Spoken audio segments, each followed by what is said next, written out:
Do you remember the first tattoo you said you were going to get? No. Do you remember when you were entertaining the idea of a tattoo? No. Do you remember you were going to get something on the back of your neck? Clarice has just turned 18, and while most her age might want a new car, jewellery or clothing to mark the occasion, Clarice is thinking of something a little more permanent. She wants a tattoo. People now have a lot more tattoos and they're a lot more understanding of them. Do you remember I said to you about stereotyping people who have tattoos and employment and things like that? I'm getting the feeling Mum, Charlene, is not so sure. If you wear a short skirt and you've got this big dirty tattoo on your leg... Dirty tattoo. Well, I Big said dirty, a big dirty tattoo.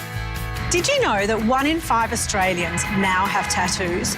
And of those, half got their first tattoo before they were 25. So what can we as parents do to safeguard our kids from making a decision they'll regret for the rest of their lives?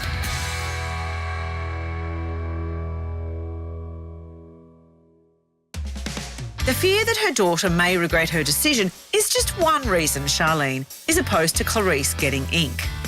What about the notion that someone is going to be effectively scarring your baby's body? Yeah, I've spoken to her about it and I've said, you know, this isn't going to rub off next week.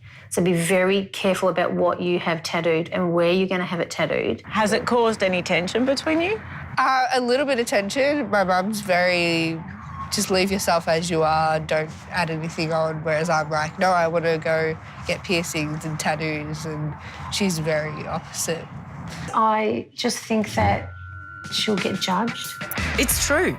Despite the long history and ever-increasing popularity of tattoos, there are some companies that have a no tattoos policy, not to mention people who automatically associate tattoos with bikies and criminals. Regardless of Mum's opposition, Clarice is going ahead with her tattoo. Surprisingly, she invited Mum to join her, and just as surprising, Charlene agreed. Clarice has chosen Olivia Bruman from Melbourne's Dynamic Tattoo Studio to ink a tribute to her grandmother. I think up higher. Yeah. Yeah. Actually, I'm just going to check the spelling. Yeah, sure. Yeah, how do you say? It says, in Hobok al Dayem to Dayem, which means I will love you forever and ever. Tell me the significance of that. So my grandma, which I call Nanda, she always used to say to me, I'll love you forever and ever, in Maltese, as I was growing up as a child. It would be easy to dismiss tattoos as just a fashion or a fad or a way of trying to be cool.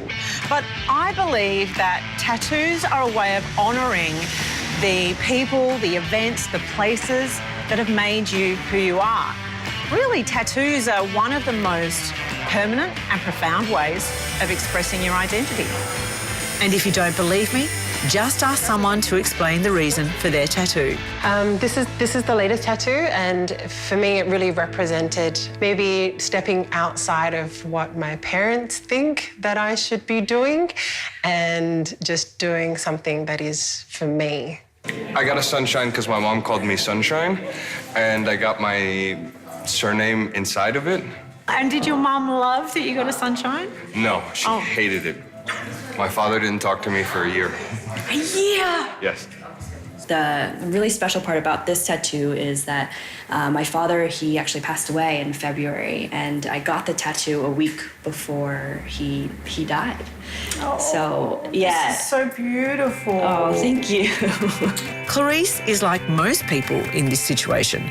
She has a very personal reason driving her tattoo desire. If you're in the same boat and you're determined to get ink, we should talk health and safety. Hygiene is crucial, so ensure your tattooist uses sterile equipment and that they wear gloves at all times.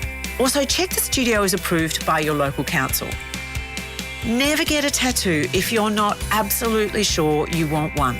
Don't get tattoos if you've been drinking or you're under the influence of any substance. And be really careful getting tattoos in third world countries, and never get one in your mate's backyard. It's just not worth the risk. But even if you follow the do's and don'ts, you may well suffer a case of ink regret down the track. So later, we'll look at tattoo removal. I knew as soon as I had them done that I didn't like them. And we'll reveal the result for Clarice of 3 hours in a tattoo artist's chair.